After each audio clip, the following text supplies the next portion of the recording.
Hi, I'm Aurel Enriquez, and this presentation contains our discussion on senses. On this slide, let's first go through a few definition of terms. In an anatomical perspective, when we say sense, it means the ability to perceive stimuli. So kung merong pagbabago sa paligid, nade-detect natin to, di ba po? So kung may mga bagay na hindi komportable sa environment natin, we're supposed to notice and react to that. That's what we mean when we talk about senses. The stimuli or the changes and our perception is our capability to notice and react to these changes. When we say sensation in anatomy, it means the conscious awareness of stimuli, meaning aware tayo or may malay tayo sa kung anong nagbabago sa paligid. Halimbawa, kapag biglang lumakas yung aircon, naging sobrang lamig yung room, tapos literal na napapansin natin yung changes that is happening. That's what we mean when we say sensation. Next, sensory receptors. These are nerve endings that respond to stimuli. This is basically a part of our nervous system kung saan sila ay parts ng cells natin na unang nakakaramdam ng mga changes. Okay, so these nerve endings would receive the stimuli, ipapasa nila sa spinal cord, tapos ipapasa ng spinal cord papunta dun sa brain, and then our brain will decide on how to respond or react to that stimuli. This diagram right here shows us the classification of senses. So, in our earlier studies, diba, natutunan natin that there are 6 senses, but this diagram further divides those different types of senses. Kasi ito, no, yung sinasabi natin parang mga unang senses na natutunan natin like smell, taste, vision, hearing, and all those other stuff. Those are just referred to as special senses, all right? So there are specific receptors localized within the specific organs that help us kind of like feel these things. But we also have what is known as general senses. So when we say general senses, it makes use of receptors that are distributed over a large area of the body. So i-compare natin yun, no? As we can see right here, kasama sa mga special senses natin, yung smell, alright? So dito po, yung specific organ lang in the body that helps us smell things is our nose, di ba po? Pero kapag sinabing general senses, let's look at this one right here. No, there are some of them that is located within our skin. So, di ba po, yung skin, although it is considered as a separate organ system, such as the integumentary system, it is scattered all throughout the body. So as we can see right here, there are different types of senses na pwede nating maramdaman with the help of our skin, like touch, pressure, temperature, pain, di ba po? So ayan. Now, these general senses are also divided into two, all right? Somatic and visceral. So tulad po na nabanggit kanina sa previous slide, when we say general senses, this means that this makes use of the receptors that are located over a large area of our body, and they are expected to sense touch, pressure, pain, temperature, and even itch. All right? So kapag may nararamdaman po kayong makate anywhere, no, that's part of the general senses. Next, somatic senses, they provide information about the body and the environment. Okay, so nabanggit nga natin kanina, di ba? Somatic senses, kasama dito yung nararamdaman ng skin natin. Next are visceral senses. Dito naman po, as the name implies, ito lang talaga yung kailangan yung tandaan. When we say visceral senses, it provides information or it helps us respond or detect and respond to stimuli that could be felt by our internal organs. Alright? So ulitin natin, internal organs, meron silang visceral senses. And listed here are the special senses that we've mentioned earlier. This slide talks about some stimuli and their receptors or yung mga cells na nagde-detect sa kanila.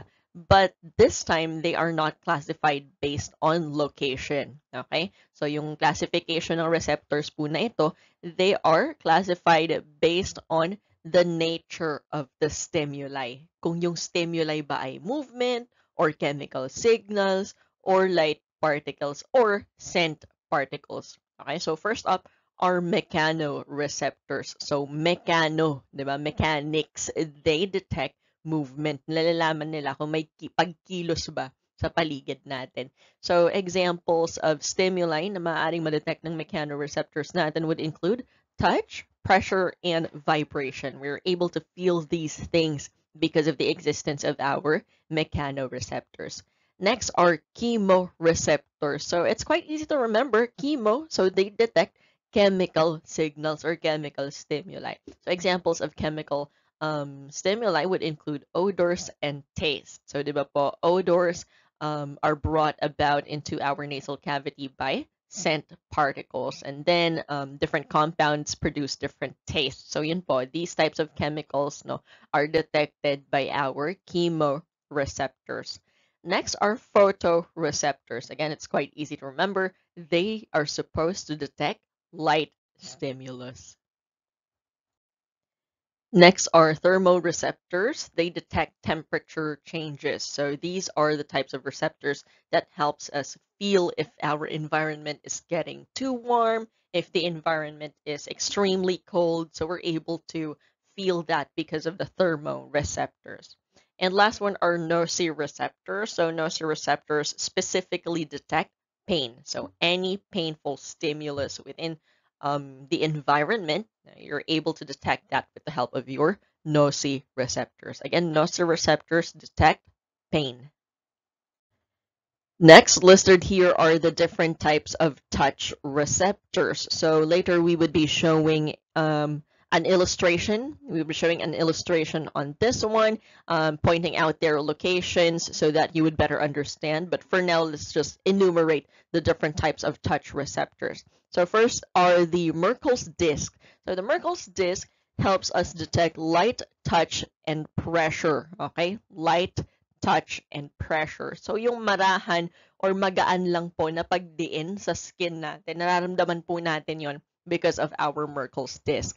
Another is the hair follicle receptors. So same with the Merkel's disc, they also help with the perception of light touch. All right. So an example of this would be if you have any body hair on your arm, for example, if you have body hair on your arm, let's say, for example, an insect would come in contact with you, either a mosquito, an ant, or whatever would land on your arm, you would able to feel that, right? Because of the work of both your Merkel's disc and hair follicle receptors. So that very light landing of the insect on your skin, you're capable of noticing that because of your Merkel's disc and hair follicle receptors, which again are responsible for light touch. Next is the Meissner corpuscle. So the Meissner corpuscle is located deep in the epidermis. All right. So if you would remember our discussion on the integumentary system, we have the epidermis and the dermis. All right. So the Meissner corpuscles are located at the bottom of our epidermis, just right before it reaches the dermis. Okay. So these ones help us detect localized tactile sensations. Next, still on the enumeration of the different types of touch receptors, we have the Ruffini corpuscle. So the Ruffini corpuscle is a type of deep tactile receptor. So the Ruffini corpuscle would help us detect continuous pressure in the skin. So kung may patuloy na nakadiin po or nakadikit sa skin natin, no, mararamdaman natin yon dahil sa trabaho ng Ruffini corpuscle.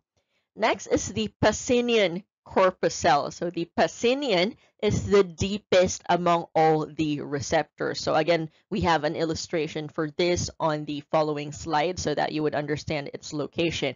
But again, the Pacinian corpuscle is located at the deepest area of our skin, and this is associated with tendons and joints. So they're capable of detecting deep pressure, vibration, and even the positioning of our body. All right. So this is something na shinare lang po sa akin ng friend ko na doktora na po siya. All right. So paano niya natandaan yung placement ng Pacinian corpuscle. So based on the name, Pacinian, no, it reminded her of the Pacific Ocean, which is a very large and very deep ocean. So yun po, very non-scientific yung way para matandaan siya. But again, it was able to help her remember that, no, Pacinian corpuscle, very deep, just like the Pacific Ocean. This slide shows us an illustration of the sensory receptors in the skin. So let's look at where the previously enumerated receptors are located based on this illustration. So right here at the topmost area, we have the free nerve endings. In this illustration, right here, this area right here, this is our epidermis, all right? So as mentioned earlier, we would be able to see right here that the Merkel discs, which are capable of detecting only light touches and only superficial pressure, meaning yung pagdiin or pagdikit lang po sa pinakaibabaw ng skin natin, no? These Merkel discs could be found only here at the surface, all right? Next, they work together with the hair follicle receptor. So the hair follicle receptor, it also works together with our Merkel disc right here to detect light touch. All right. Next, we have the Meissner corpuscles. So these ones are involved in fine and discriminative touch. All right. So ayan po.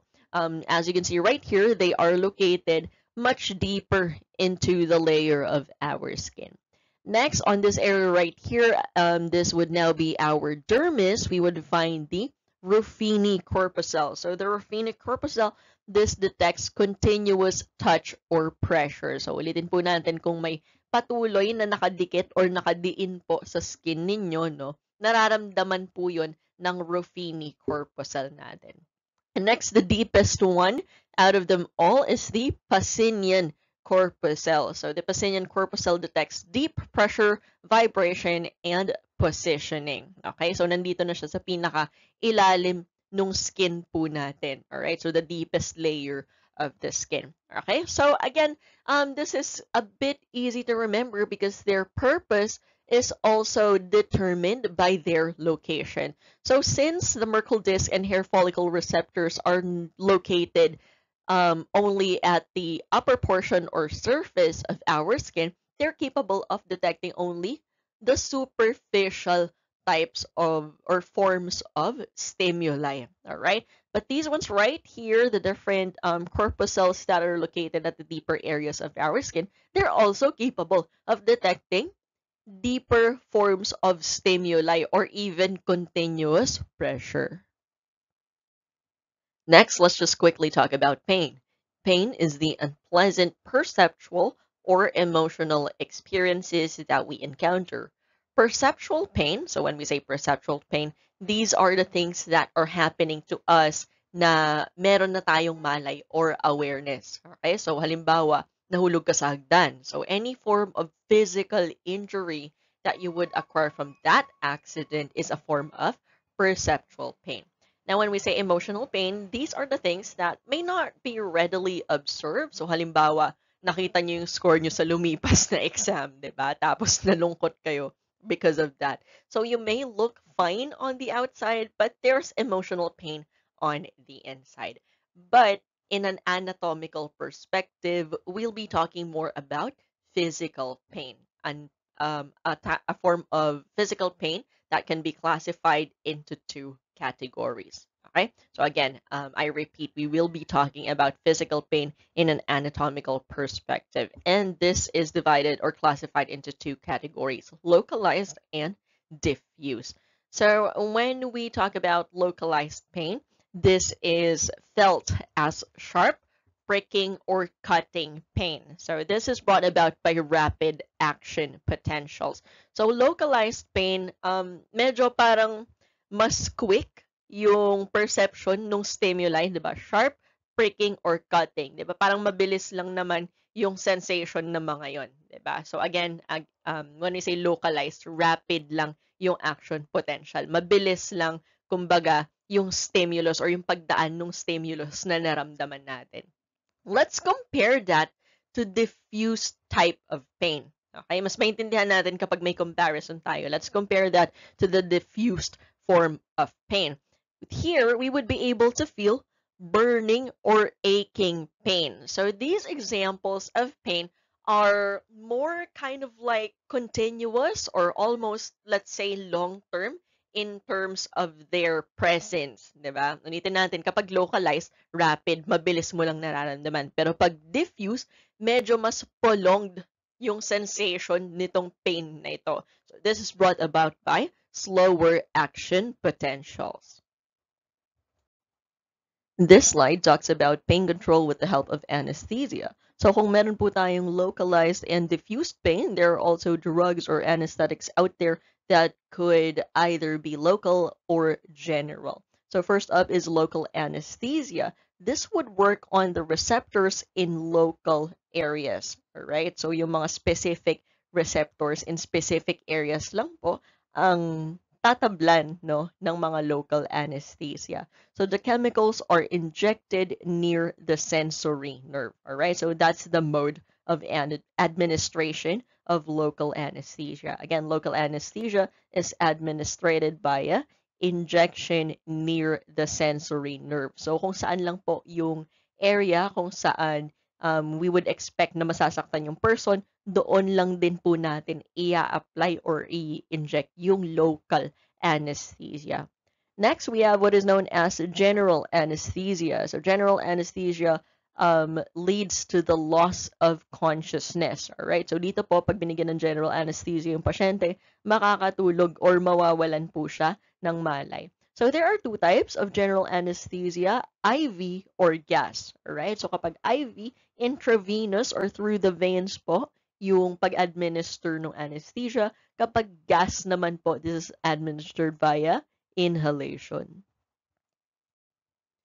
Let's now talk about olfaction. Olfaction is the sense of smell. This occurs in response to odorants. So what are odorants? These are substances or particles that gives off a smell, or they are composed of a chemical compound that could be perceived by our olfactory system in the nose. All right. So basically these are the chemicals that is producing the scent that we are capable of smelling. So this happens when the receptors that are located in the superior portion of our nasal cavity would come in contact with these odorants. Okay, so ulitin po natin yon. Nakakaamoy tayo ng mga bagay-bagay dahil na-expose tayo sa mga odorants. So yung mga odorants po, sila yung mga chemical compounds na nagpo-produce nung amoy. So these odorants, we would be able to inhale them and they would reach the receptors. So that our receptors that are responsible for olfaction is located where? Superior portion or the upper portion of our nasal cavity. Listed here is the olfaction process. So ito po, no, may step-by-step process po tayo dito. First, the nasal cavity contains a thin film of mucus where the odors become dissolved. So first, we would be able to inhale those chemical particles or those odorants, and then those chemical particles would come in contact with the mucus that is present within our nasal cavity. So they would become dissolved within that. Step 2, the olfactory neurons are located in the mucus. All right? So ulitin po natin dun sa previous photo that we saw earlier, we were able to see that the nerves or receptors capable of helping us with olfaction is located at the superior area of our nasal cavity. So again, they are located within that mucus. Okay, so dendrites of the olfactory neurons are enlarged and they contain cilia. Again, what are cilia? They are hair-like structures, right? So these dendrites would pick up the odor. They would pick up those chemical particles. And then they would carry the odor to the axons of the olfactory bulb. And then the frontal and temporal lobe would process the odor. All right. So ayun po no, just to oversimplify the explanation of the olfaction process, parang nagpapasa-pasa lang sila. Parang pinagpapasa-pasahan lang po nila yung stimuli hanggang umabot sa brain, 'di ba? So they would pass it on. You would be able to inhale the odorant through your nasal cavity. They would be dissolved within the mucus of your nasal cavity, and then the olfactory neurons located in the nasal cavity would pass that on to the dendrites. The dendrites would pass that on to the olfactory bulb, and then once it reaches the olfactory bulb, it passes that information on to our frontal and temporal lobes to process the thing that we were just able to smell. Here's a better illustration of the olfactory epithelium and the olfactory bulb. So as we can see right here, no, from the bottom, dito po magsisimula yung step 1 natin. Alright, so step 1, the person would inhale the odorant. Next, these chemical particles would come in contact with the mucus layer of the epithelial surface. Alright, so those chemical particles would come in contact with the mucus, would be dissolved, and then would touch the cilia of the epithelium.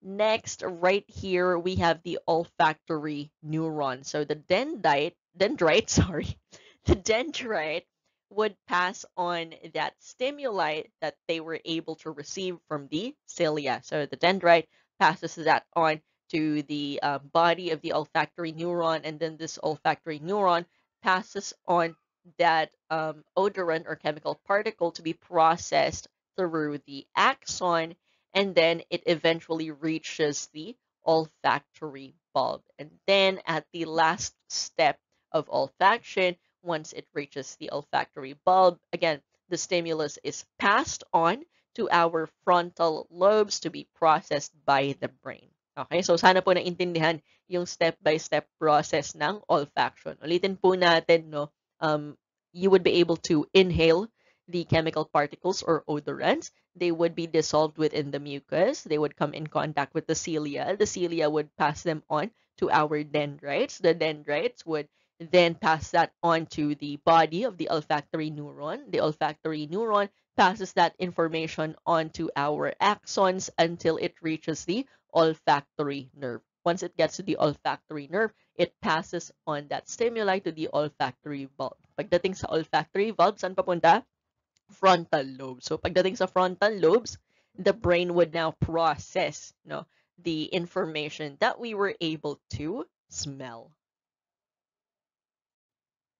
We are done with touch. We are done with olfaction. Let's now talk about taste. So we have what are known as taste buds. So these taste buds are sensory structures that could detect taste. So each taste bud is made up of 40 taste cells. Alright? So hindi po nag-iisang cell lang ang taste buds. Ang taste buds natin sa looban nito merong 40 individual taste cells. So they are located on the papillae, on the tongue, hard palate, and throat. So on the next few slides, we will also be showing illustrations on these specific locations.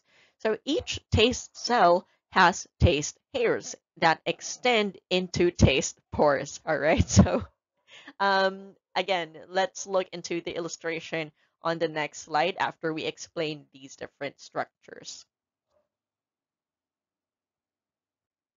This slide right here shows us an illustration of the tongue. So as we can see right here, we could find the tonsils, we could find the different locations of the papillae.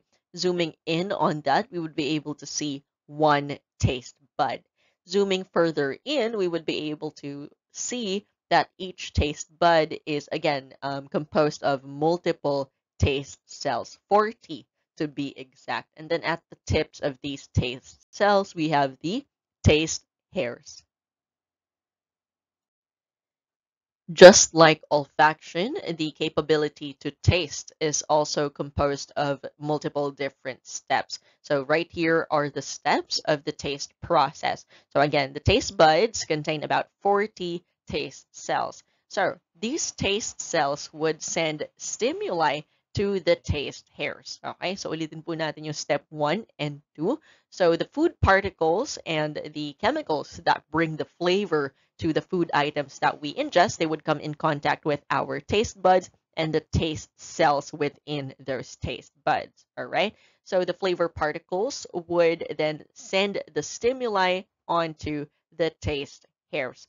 So the taste cells contain hair-like processes, again, are referred to as taste hairs, and they extend through a taste pore on the surface of the taste bud. All right. So the dissolved molecules or ions that bring the flavor to the food items would bind to the receptors on the taste hairs and initiate action potentials. All right. So next, the sensory neurons would carry the signals to the cerebral cortex. So again, same principle as olfaction, no? Parang pasa-pasa lang sila nung stimuli or nung information. So ulitin po natin yon. The taste buds containing approximately 40 taste cells would receive the stimuli and then send the stimuli onto the taste hairs. So the taste hairs extend through the taste pore. So next, the dissolved molecules, or again, the chemical compounds that bring the flavor to the food, would bind to the receptors on the taste hair. So this initiates action potential. So again, yun po yung stimulus natin.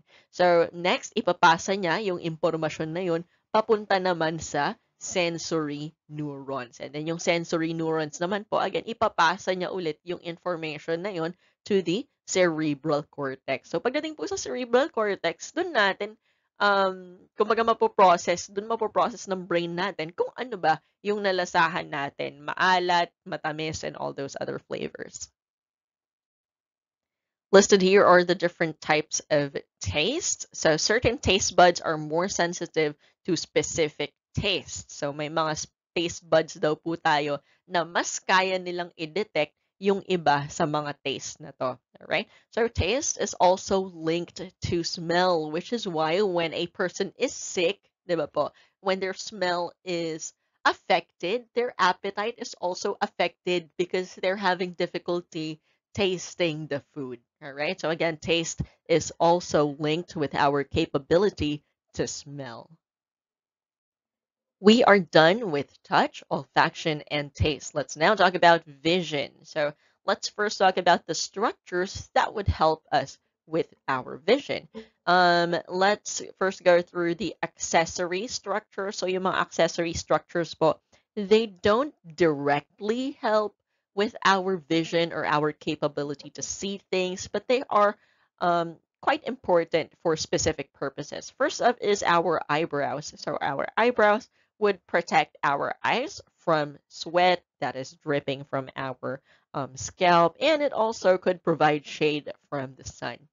Next is our eyelid or eyelashes. All right, so our eyelids and eyelashes together, they protect from foreign objects. So when I first read this statement, it's kind of funny to me, because every time something foreign is stuck to my eye, it's always our eyelashes. And I'm like, you had one job.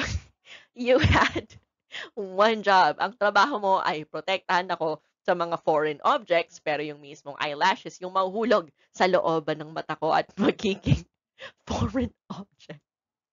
Anyway, our eyelid naman po, yung eyelid naman natin, they lubricate our eyes by blinking. So on our surface of our eye, this is also considered as a mucosal surface, diba? So if we don't blink for extended periods of time, the fluid on the mucous membranes of our eyes could dry out, which is why it is important that we blink, all right, so that our eyes don't get dry.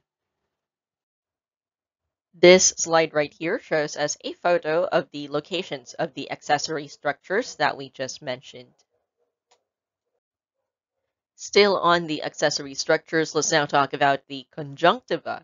So the conjunctiva is a thin membrane that covers the inner surface of the eyelid. All right, so this is the membrane that I was talking about earlier na kaya po kailangan nating mag-blink from time to time is because, ayan nga po, we have to maintain the moisture of the membrane of our eye. So again, the conjunctiva is the thin membrane that covers the inner surface of the eyelid.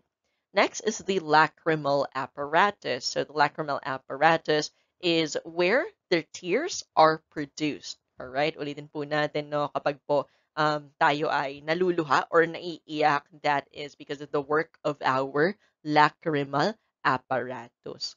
Next is the extrinsic eye muscles. So the extrinsic eye muscles would help move our eyeball. So yung tumutulong po sa atin, no, to look at different directions would be our extrinsic eye muscles by moving our eyeballs. This illustration shows us the location of our lacrimal gland. So it's usually placed right here at the upper portion of the superior to our eye. So right here, we're seeing the lacrimal ducts. And right here, we also have what is known as the lacrimal canaliculi and lacrimal sac. So just based on this illustration right here, seeing their placement or their location, maiintindihan po natin, no, bakit ganun yung itsura kapag umiiyak po tayo. So, what are the things that happen when we cry? There is mild swelling of our eyes, right? And that's because of the fluid accumulation that's being produced by our lacrimal gland. Next, what other things happen when we cry? There's kind of like, or we kind of have like this runny nose, di ba po? And again, that's because of the fluids that are being produced when we cry. And notice, if we look at the structure right here, no, all of these places are connected to one another. This illustration right here shows us the location of our extrinsic eye muscles. So please do not forget about the basic terms that we use here in anatomy in terms of when we talk about locations. So again, when we say superior, it's located above or at the top. When we say inferior, it's located below or under, all right? And then when we say that something is lateral, it means that it is located on the side. Next, another term that we need to remember is oblique. When we say oblique, it is kind of like placed in a rounded or circular arrangement. Okay, so let's go through the different muscles pointed out here. We have the superior rectus, so it's called superior because it's right here at the top of the eyeball, and we have the superior oblique. Next, right here, we have the inferior oblique. So again, notice that it has this rounded shape, but it's located at the bottom.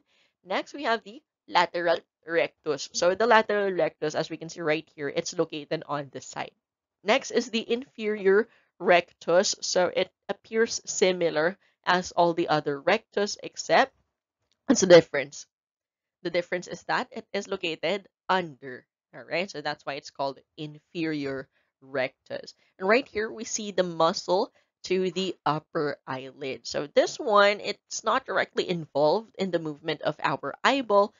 This muscle is involved in the process of blinking. All right, nakakapag blink or naikukurap natin yung mata natin dahil dito sa muscle na to. Here's a simplified anatomy of our eye. So our eyeballs are actually hollow on the inside. So they kind of look like an empty container, and they are filled with fluid. All right. So again, the basic description of our eyeballs is that they are hollow on the inside and they are fluid filled. So our eyes are composed of 3 layers, which are referred to as tunics, and then they're also divided into chambers. Here's an illustration of our eyeball. Again, as we can see right here, it is a sphere that is hollow on the inside and that is filled with fluid. So let's look at the 3 different tunics. All right, first we have the fibrous tunic. Next, we have the vascular tunic and the nervous tunic. Let's first talk about the fibrous tunic. So this one is the outermost layer. Alright? Ulitin po natin, ang fibrous tunic, siya yung nasa pinakalabas. Okay? So let's talk about the components of the fibrous tunic. First is the sclera. The sclera is the firm, white outer part. So what is the purpose of the sclera? It helps maintain eye shape. So the spherical shape of our eyeballs is being maintained by our sclera. Our sclera also provides attachment sites for the muscles that we've enumerated earlier, and this protects the internal structures. All right, so again, let's repeat. The fibrous tunic is located at the outermost portion. It's composed of the sclera. The sclera is the white outer part that maintains the spherical shape of our eyeballs. Aside from that, the muscles that we've talked about in the previous slide is also attached onto our sclera. Next component of the fibrous tunic is the cornea. So cornea, this is a transparent structure that covers the iris and the pupil. All right? So may specific location lang po yung cornea. All right? Yung area ng eyes natin kung saan merong kung saan may color. All right? To simplify, no, yung area ng mata natin kung saan natin nakikita yung color brown, color blue. So yun po yung specific location kung nasaan yung ating cornea. So again, this is a transparent structure. We don't actually see right away the demarcation kung nasaan yung cornea. So another purpose of the cornea is that it allows light to enter and it focuses the light. So it's both a covering and it could focus the light that's entering our eyes. That was for the fibrous tunic. Let's now talk about the vascular tunic. So at the vascular tunic, this is where we would find the suspensory ligaments. So what is the purpose of the suspensory ligaments? It helps hold the lens in place, all right? So our eyes, they have lenses and they don't move around even if fluid lang po yung laman ng eyeball natin because of the suspensory ligaments. Our lenses are suspended within the fluid structure because of these ligaments. Next, the lenses, they are flexible discs that could focus light into the retina. The next component of the vascular tunic is the iris. So this is the colored part of the eye. Ito na po yung area ng mata natin kung saan nakikita natin na for most Asians, they're brown. For Caucasians, they may be blue or hazel or green, diba po? So again, those different colors that we're seeing is because of our iris. So this surrounds and regulates our pupil. Now, still within the vascular tunic is the pupil. So the pupil regulates the amount of light entering, all right? So yung pupil po, this is the structure in our eye that adjusts depending on the intensity or the lack thereof of light that is entering our eyes. So if there is abundant light or lots of light in our environment, it would constrict, all right? And then when there is little to no light in our surrounding, it would become dilated, all right? So ito po yung part ng mata natin na kumikilos, no? Parang nag-open or yun nga, nagda-dilate siya, no? Either it would constrict or dilate depending on the amount of light. So kapag sobrang liwanag sa paligid, magko-constrict or liliit po yung butas ng pupil. Pero kapag nasa madilim na lugar tayo, mag-o-open up ito. It would be dilated. Alright? So it literally controls the amount of light that's entering our eyes. Alright? So again, if there is too much light in our surrounding, the whole of our pupil would become smaller by constricting. But again, if we are at a dark area or place and it's difficult for us to see, it would dilate. Okay, the opening would enlarge to help us gather more light. This illustration shows us the lens of our eyes, the location of the suspensory ligaments and ciliary muscles. This illustration shows us the muscles of our iris. Again, the iris functions to help regulate the pupil. So right here, the iris has circular smooth muscles and also radial smooth muscles. Ang pinagkaiba lang naman po is yung direction ng movement nila. We are done with the fibrous tunic, which is the outermost part. We are done with the vascular tunic, where we could find the lens of our eyes. Let's now talk about the nervous tunic. So the nervous tunic, is the innermost part of our eye. So let's look into its components. So the retina covers the posterior 5/6 of our eye. So medyo malaki po ang sakop nung retina natin, and it contains two layers. So basically, yung retina po natin, this is where the photoreceptors are located. So if you would remember from the earlier parts of our discussion, diba, we talked about the different types of receptors depending on the type of stimuli that they perceive. So again, photoreceptors are the types of receptors that react to light stimulus. Okay, so ulitin po natin, yung mga photoreceptors within our eyes are located at the retina. Okay, again, the retina is the location of photoreceptors. We also have what is known as the pigmented retina. So this is the outer layer, and it keeps the light from reflecting back in the eye. Still within the nervous tunic, we now have the sensory retina. So again, nabanggit ko po kanina, the retina is the location of our photoreceptors. Now, saan specifically na bahagi ng retina mahanap yung photoreceptors? Nasa sensory retina. Okay, so there are two types or two areas of our retina. So yung pigmented retina, no, it's kind of like just a cover. And then yung sensory retina, nandito talaga yung location ng mga photoreceptors, which are composed of rods and cones, right? So let's talk about those structures. What are rods? Okay, so rods are photoreceptors that are sensitive to light. Okay, so within our sensory retina, there are 20 times more rods compared to cones. Mas marami daw po tayong rods kesa sa cones. And they function in dim light. So kung madilim daw po, no, yung paligid natin, mas magtatrabaho yung rods nung retina natin. Next are cones. So cones are also photoreceptors, but they provide color vision. All right? So kung kanina po, no, yung rods natin, tumutulong sila for us to be able to still see even with dim light.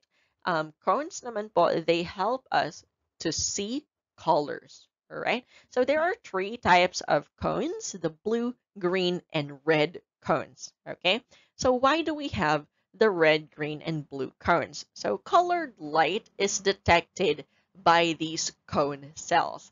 So the cone cells come in three varieties: red detecting, green detecting, and blue detecting cones. Okay, so they are named because the red cone cells mostly detect red light, the green cone cells mostly detect green light, and the blue cone cells mostly detect blue light. So madali lang naman pong tandaan. It's quite easy to remember the type of light that they detect, or the color of the light that they detect. Sorry, that's what they are named after. All right. So ulitin po natin, cones are there to help us perceive color. These different types of cones could either be known as the blue detecting cones, green detecting, and red detecting. So literally, they detect these colors based on the type of cone.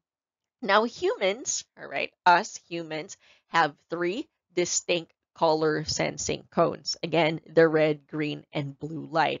So by combining these cell signals, the brain can distinguish thousands of different colors. Okay, so ulitin po natin yon: blue, green, and red lang po. Based on the combinations of these signals, our brain is capable of distinguishing and telling apart thousands of different colors depending on the combinations of blue, red, and green and the action of our cones. Okay, so most other animals, such as mammals, only have two types of cone cells for green and blue or ultraviolet light. Okay, ulitin po natin, for humans, we have three types of cones: the blue, red, and green. But for other mammals, yung iba po sa kanila, no, ang meron lang sila ay green and blue.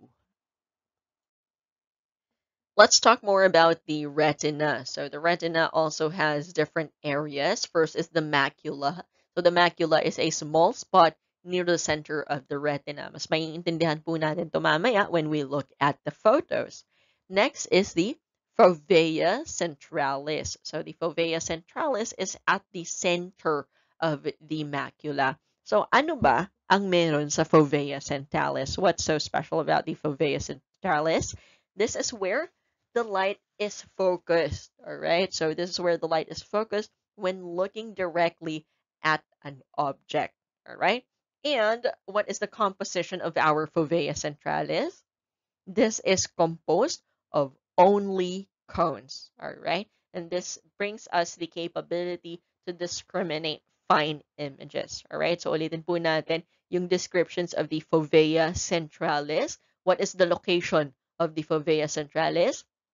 Center of the macula. What is the purpose of the fovea centralis? It is where light is focused. And next, what is the component of the fovea centralis? It's made up of only cones.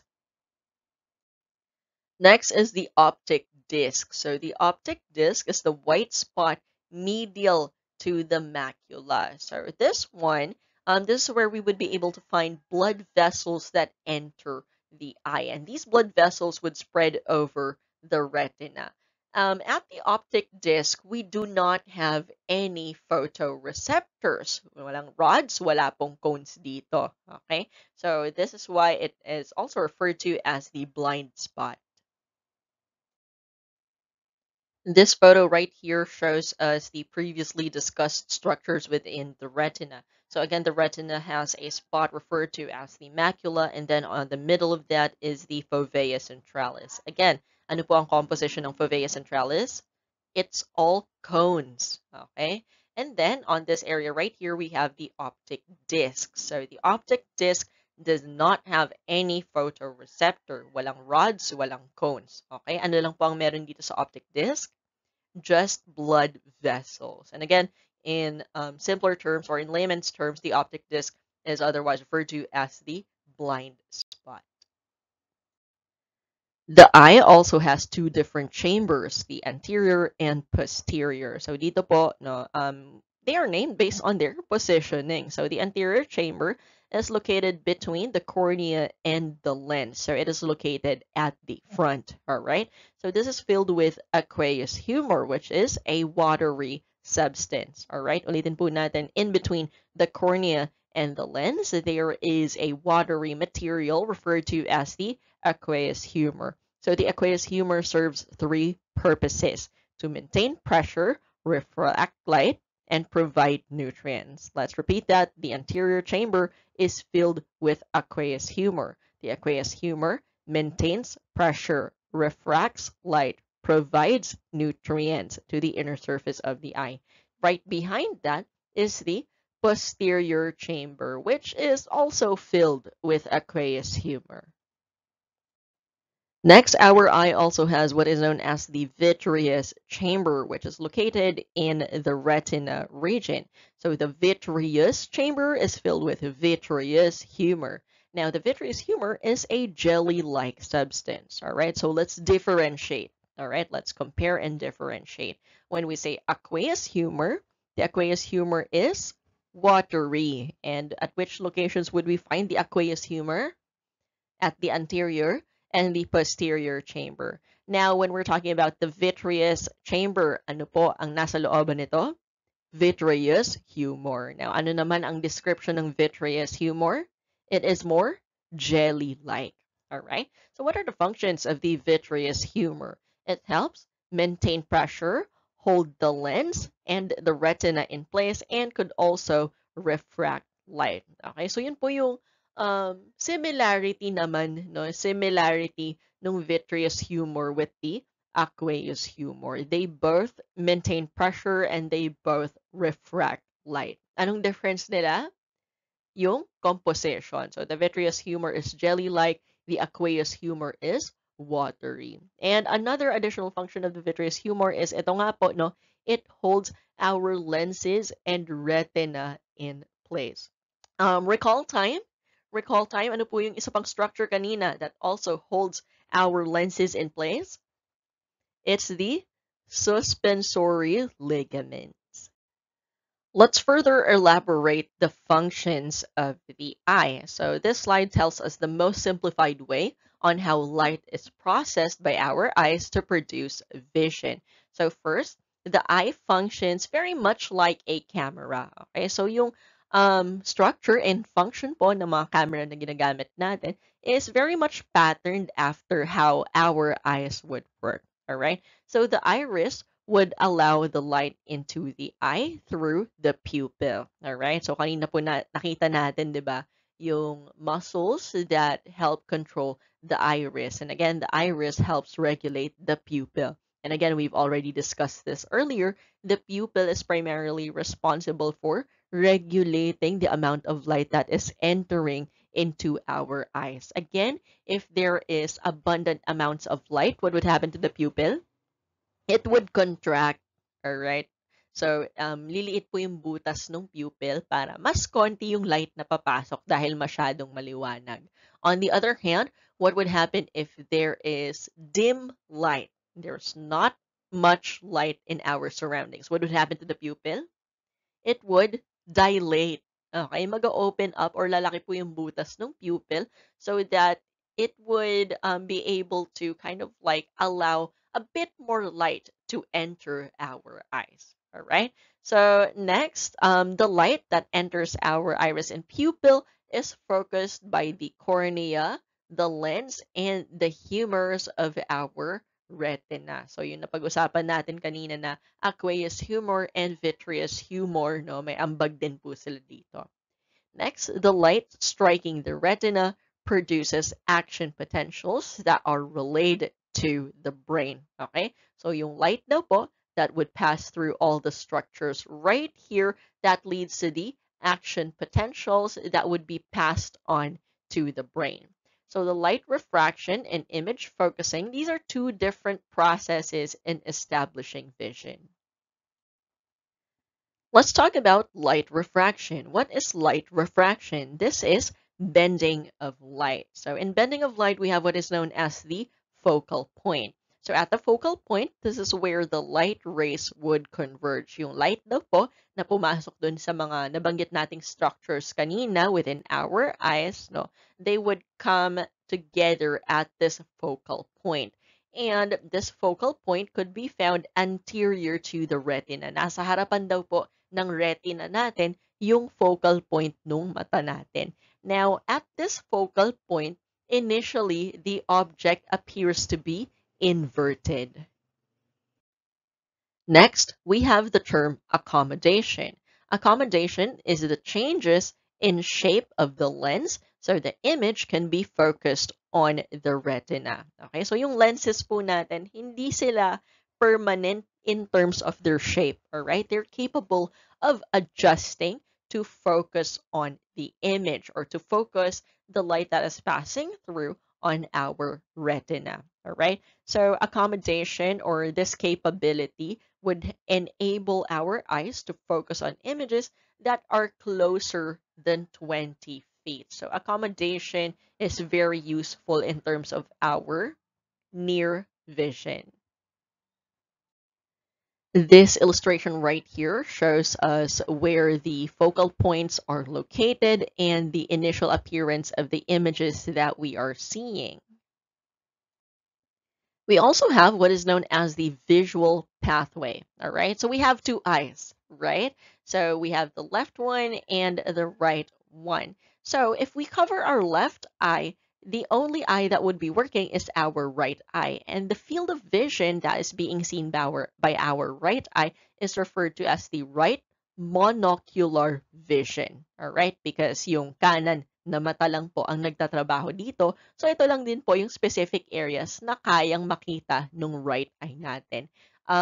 Vice versa, no, if we cover our right eye, the only eye that would be working for us would be our left eye. And now the field of vision that we are seeing with only our left eye is referred to as the left monocular vision.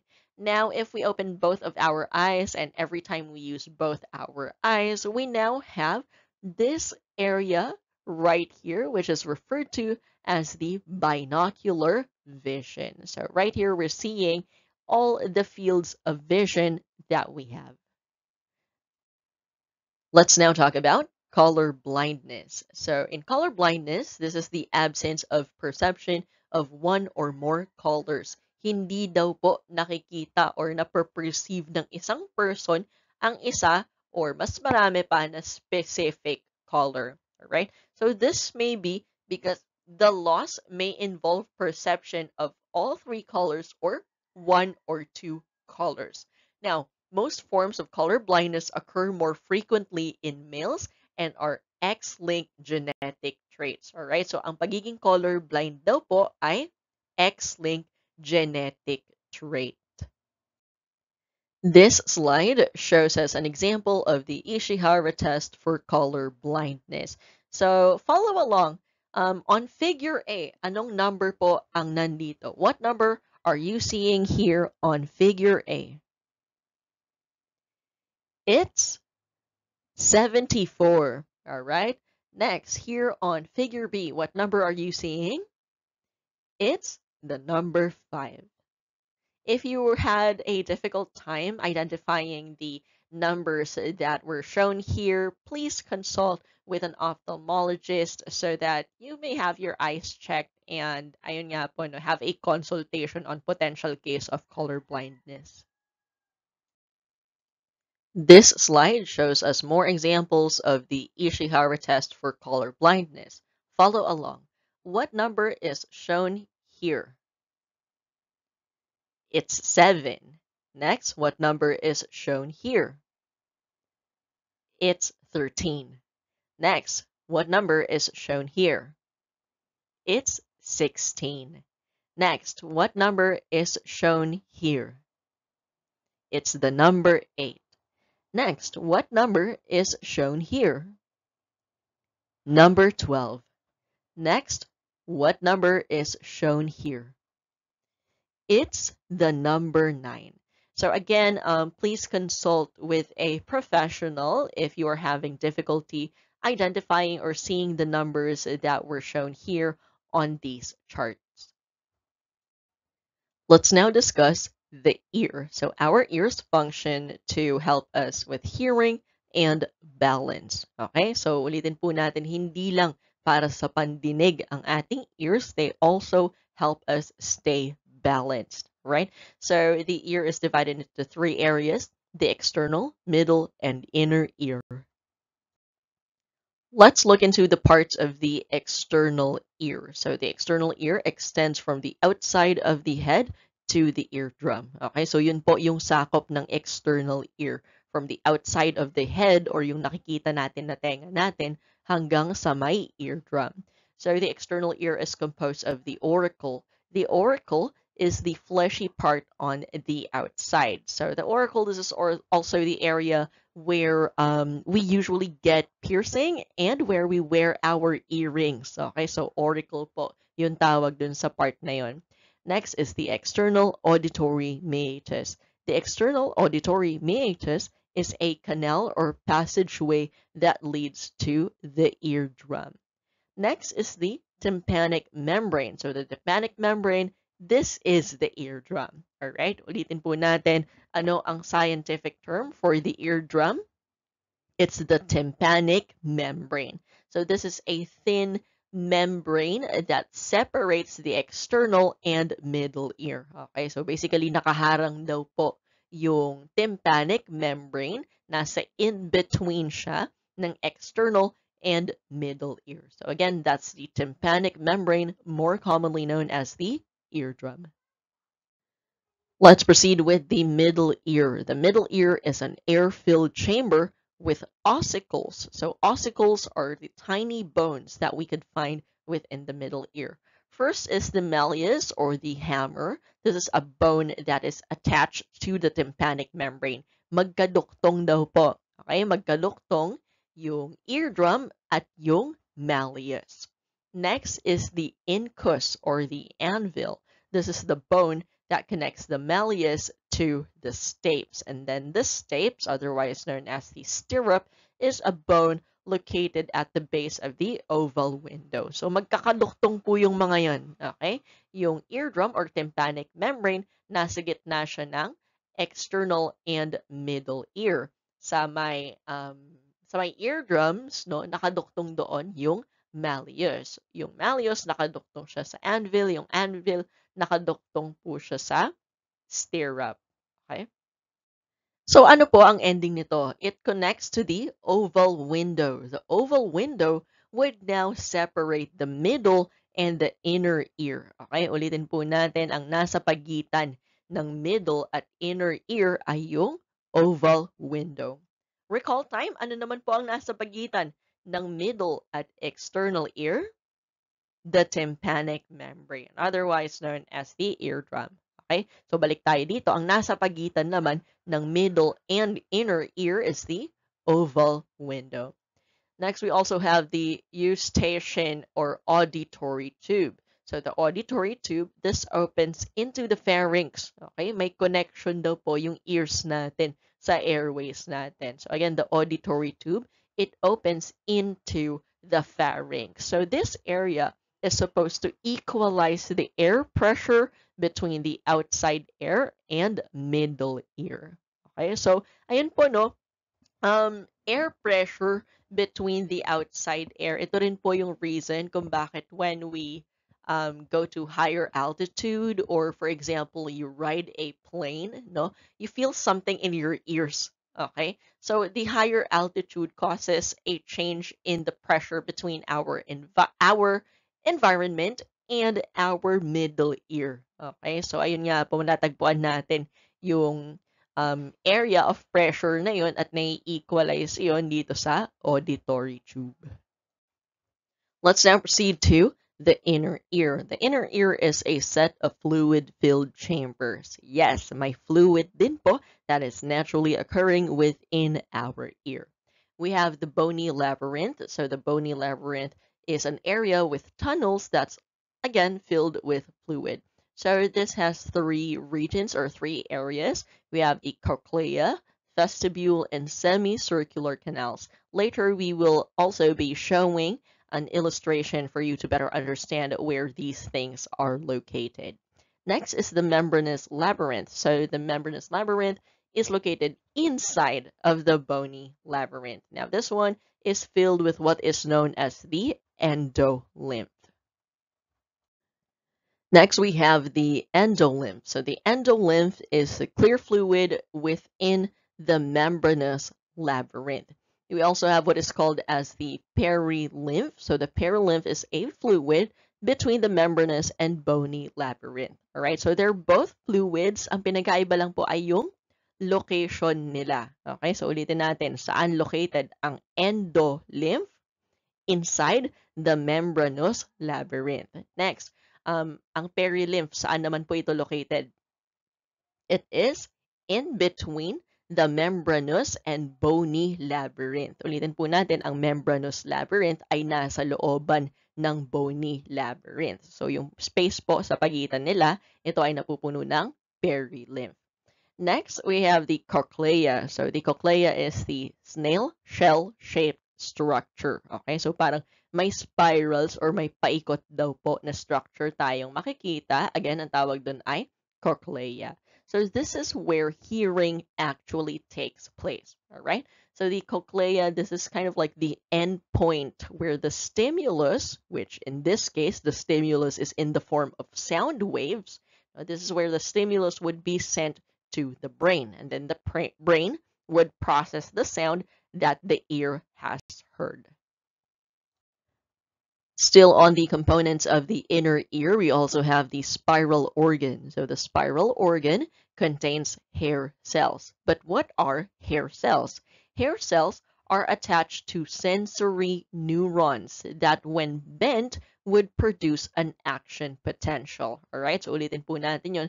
Sa looban ng spiral organ, may hair cells. Yung hair cells, nakaduktong sila sa mga sensory neurons. So kapag po yung mga sound waves umabot sa spiral organ at umabot sa ating hair cells, no, they would bend, and those bending would lead to an action potential. Right here is an illustration of the structure of our inner ear. So let's start with the outer ear. So again, ang nakikita natin dito ay yung auricle or the fleshy part of our ear.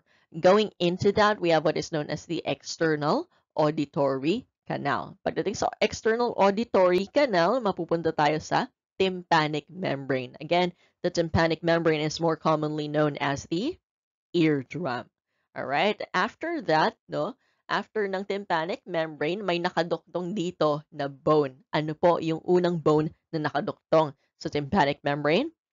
It's the malleus. And the malleus is connected to the incus, and the incus is connected to the stapes. So these three are referred to as the auditory ossicles. All right? The tiny pieces of bone located within the middle ear. All right? After that, ito na po yung sinasabi natin kanina, no? The cochlea. The cochlea, again, is the specific part of our ear where hearing actually happens.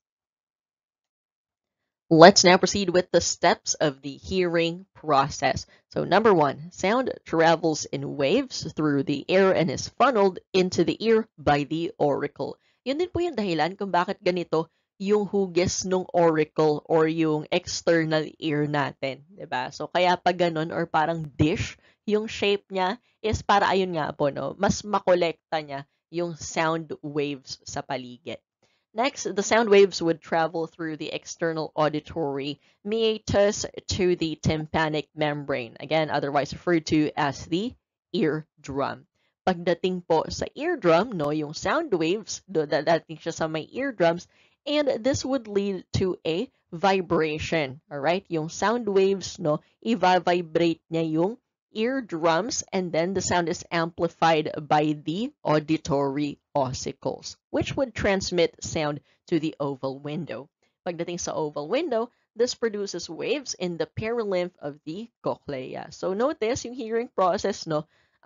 Same with the other processes that we've talked about earlier, parang pasa-pasa lang sila, 'di ba? Yung sound waves or yung stimulus galing sa labas, papasok sa external auditory meatus, tapos i-vibrate niya yung tympanic membrane. Tapos ipapasa ng tympanic membrane itong vibration na to dun sa auditory ossicles. And then naabot siya sa oval window. So the sound waves would continue to move through the perilymph.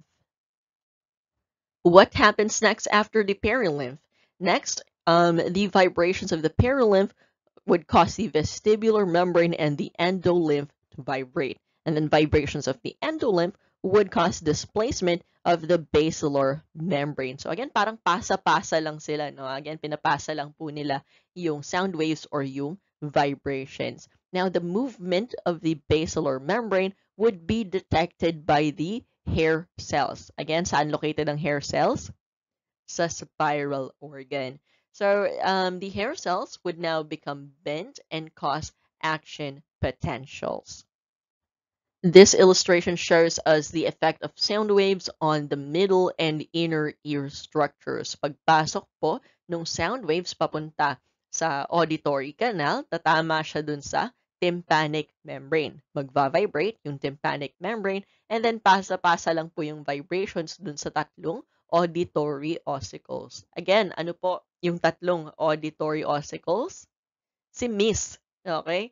Yung malleus, incus, and yung stapes. Alright? So, pagdating dito, no, tutuloy lang po yung vibration papuntang perilymph, and then ipapasa niya papuntang endolymph. Alright? And then, pag nangyari po yun, no, magva-vibrate yung hair cells. No, pag na-vibrate po yung hair cells, that would lead to their bending. No, mag-bend sila. And ayun nga po, that would create some form of action potential. We are done with the first function of our ears, which is hearing. Let's now talk about the second function of our ears, which is balance or equilibrium. Now, for this one, we're talking more about the physical balance of our body. There are two types, static and dynamic equilibrium. In static equilibrium, this is more associated with the vestibule, and it evaluates the position of the head relative to gravity. Alright? So ito po, yung static equilibrium, ito yung tumutulong sa atin na kumbaga is mag-maintain pa rin ng balance or maintindihan ng katawan natin kung tayo ba ay nakatayo, nakahiga, kahit pa nakabaliktad tayo, no? So ayun po, that's static equilibrium. Dynamic equilibrium, this is associated more with the semicircular canals of our ear. Now, this one evaluates the changes in direction and the rate of head movement. Okay? So, kapag static, steady ka lang, pero nagigets mo yung posisyon mo, kung nakabaliktad ka ba, nakatagilid, or whatever.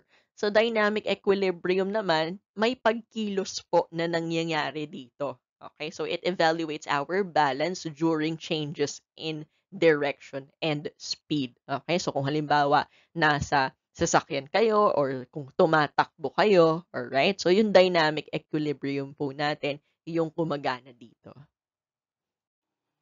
What are otoliths? Otoliths are particles of protein and calcium carbonate that are embedded in a gelatinous substance that moves in response to gravity. So, pinag-usapan po natin kanina, di ba, yung static equilibrium. Nalalaman natin yung positioning natin depending on the pull of gravity. Now, that is because of the presence of the otoliths within our ears.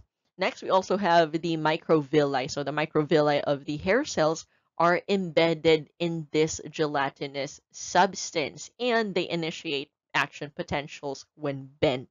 All right? So ang nangyayari po, no, again, depending on our positioning with regards to the gravitational pull, nadedetect din po ito ng hair cells natin. Okay? So yung hair cells ng ears natin, hindi lang sound waves or sound vibrations ang kaya nilang i-detect. Kaya din po nilang i-detect, no, yung movement ng mga otoliths natin and therefore guiding us to balance ourselves. That ends our discussion on senses. This has been Aurel Enriquez. Thank you so much for listening.